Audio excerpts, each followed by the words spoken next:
Okay, welcome back. What's just happened? Well done if you've managed to get this far. If you're as confused as I am, that's absolutely normal. We have our robot arm, and we have a copy of robot arm. And now what we're going to do is we're going to tweak the UVs that we looked at in the last video, just to try and eradicate any visual issues that might pop up in the next phase. This is an extremely tedious and time-consuming process, but it does help in the long run. And we're going to kind of try and dip our toe so that the video doesn't end up being 50 hours long.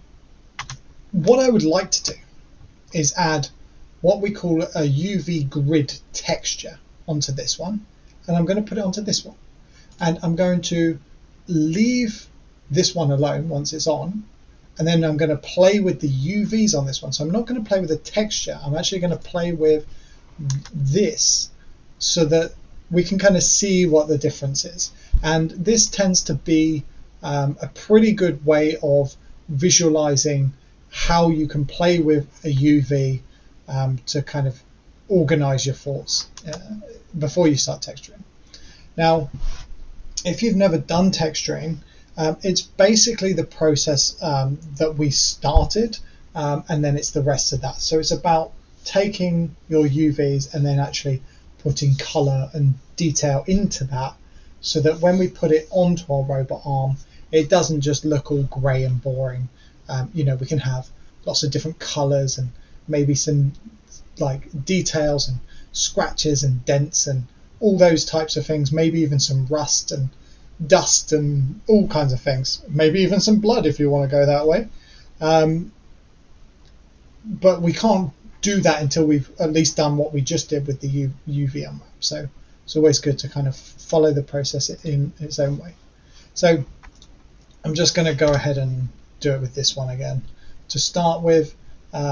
And what I'm going to do is I'm going to go over to here. Now, I never managed to get this right the first time, and this is the new version of Blender. So let's see what happens. I'm going to come along here and I'm going to say new. So this is creating a new image, and I'm going to, before I click new image, I'm just going to check that this is fine. This is okay because we unwrapped at this size. I know like you kids like 2Ks, 4Ks, 8Ks at the moment, but we're just taking it simple, taking it easy. Color, don't matter about it. Alpha, yes. And then we want a UV grid. Sometimes you use the color grid. It's personal preference, I suppose. I'm going to say UV grid, new image, and then we're going to get this jazzy image. Okay, but unfortunately that isn't on here. Okay, and at the moment definitely nothing's on here because we're only on viewport shading. So to see any textures on an object in Blender, you need to either be in viewport shading or into viewport shading for your render. Okay, so this shows with all the light. We don't really care about that at the moment, so we want this one. Now, this is where it gets a bit more complex, and I know you're thinking it couldn't, but it does. So we have a new image, and this image is going to be a texture. But textures can't just go onto an object. It needs like a container or like a box to hold it in. So this needs an invisible box that we're going to put all of these images in. Okay, and that box is going to be called a material.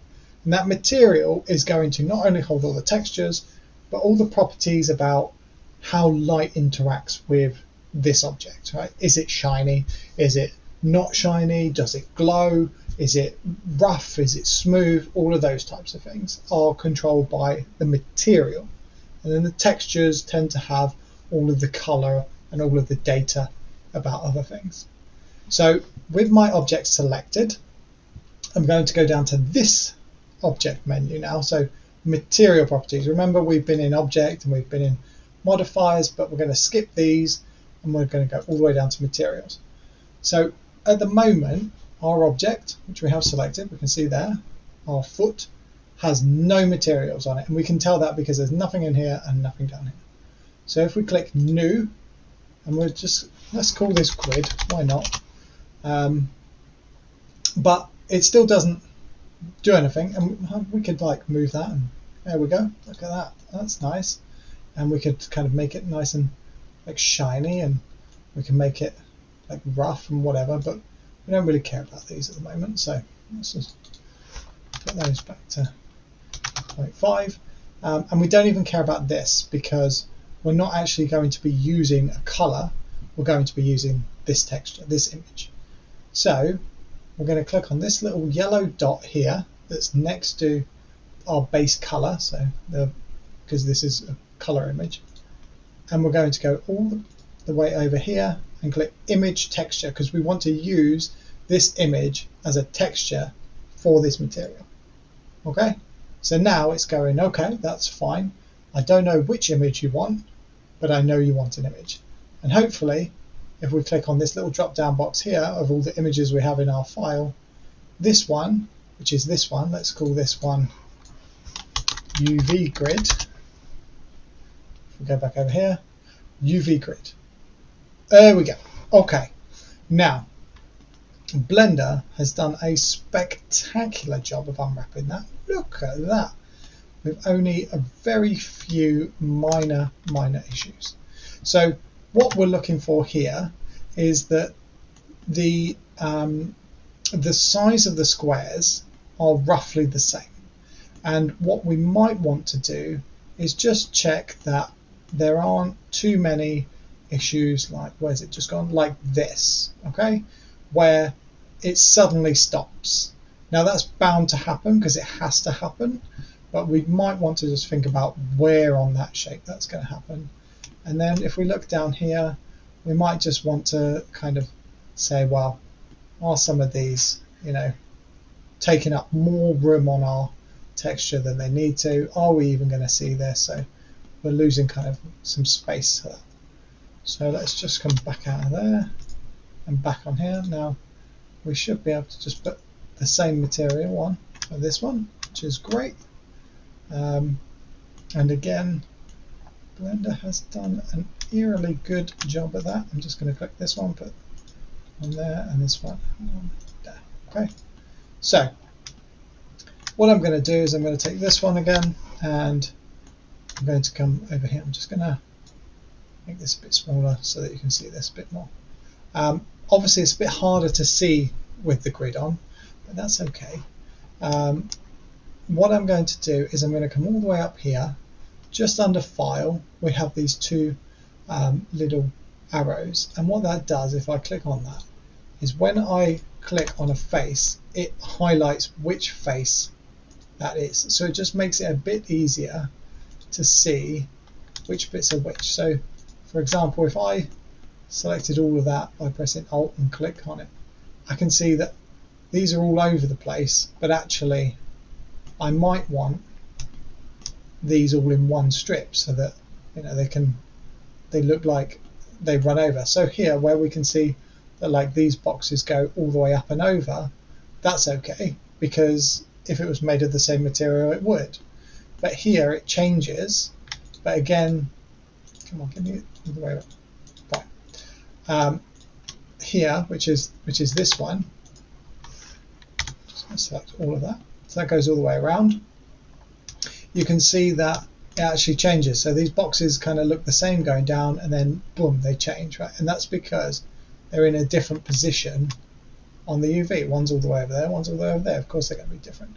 So when we paint this, if we wanted to paint this and look like the detail went down and straight on, so that like it was connected, they would need to be connected on the surface. And again, like here is fine, and we can see that here, has it got both of those? Yeah, there we go. So there's one, oh no, they're not together, and there's the other one, there's that piece there, right? So we might just think about what can we see, what details do we want, what's going to be connected together, and what can't we see and what don't we want to waste space on, because we don't have a lot of space. So what we might want to do is grab this and this,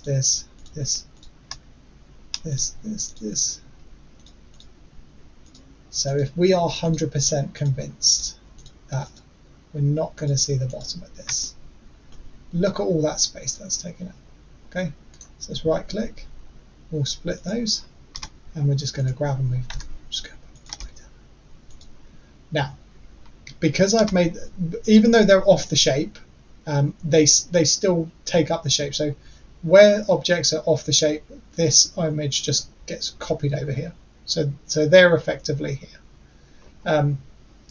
But notice how these are now much, much bigger.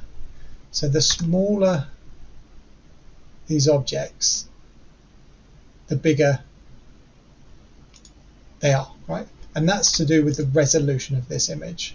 So they're taking up less space, so there's less space, so the image is bigger. Okay, so this is like my dumping ground. Okay, and I'm going to take this one and this one and this one and this one because we can't see these either. And I'm going to right click, I'm going to split these. Give me that.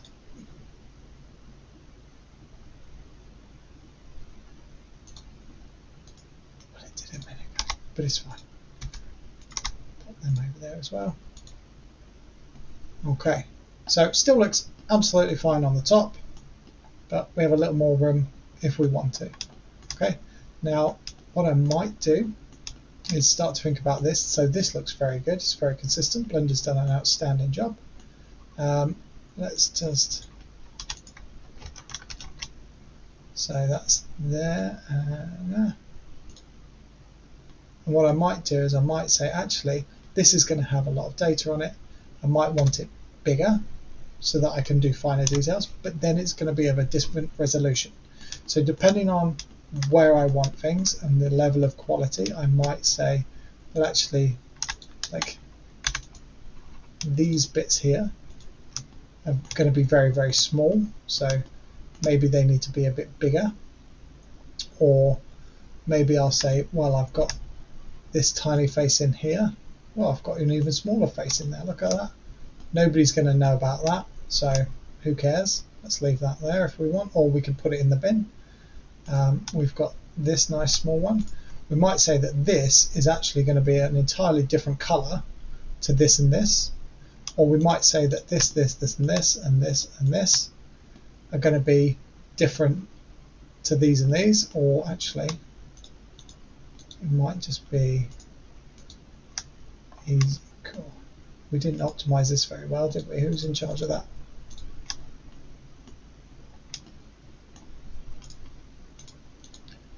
Let's just grab these. So we might say that these are all going to be a completely different color. Good Lord. And then we might put those somewhere else. So it's not just about the size of the UVs. Sorry, this is taking up more time than I was hoping. Oh, good Lord. That'll do. So we might take those and go, I want those to be either a certain color or a certain space within our texture. They might even want a completely different texture, so I might move those, and I might take all of these parts, but generally I don't want them right next to these ones because I don't want color to run kind of all the way across, right? So let's just come out of UV mode. If I select this one as well, I might do the same. I might take this bit and get rid of that. I might look inside and go, oh, this face in here is probably not going to be used by this square bit, and stuff like that. And I might say, well, these are going to be smaller, or you know, there's going to be like an edge along here or something, but that's okay. That's okay. Could probably put a bit more detail in there, but that's fine. It's too late now. Okay, right. So they're looking pretty much the same. I'm genuinely surprised about how well that came out. That must be a 4.4 thing. So let's just have a look at the different materials. Oof. Okay. End state, two different models that have two different UVs. They have different UVs, pretty much. This one's kind of a little bit different on the bottom. We could change these bits in here if we wanted to, just to make sure that they were completely disconnected from everywhere. But they do look like they've got a fairly clean UV. And if we wanted to, and we wanted a little bit of space between them, we might actually kind of move them around just to give the painting process a bit more sort of a margin for error. But we're going to do something slightly different in the next video to help break those up anyway. And then we'll come back to do the UVs. So I'm still going to keep this one here. I'm going to just Control S to save that. Yeah, I will see you in the next video where we are prepping our robot arm to be exported into another application. So see you there.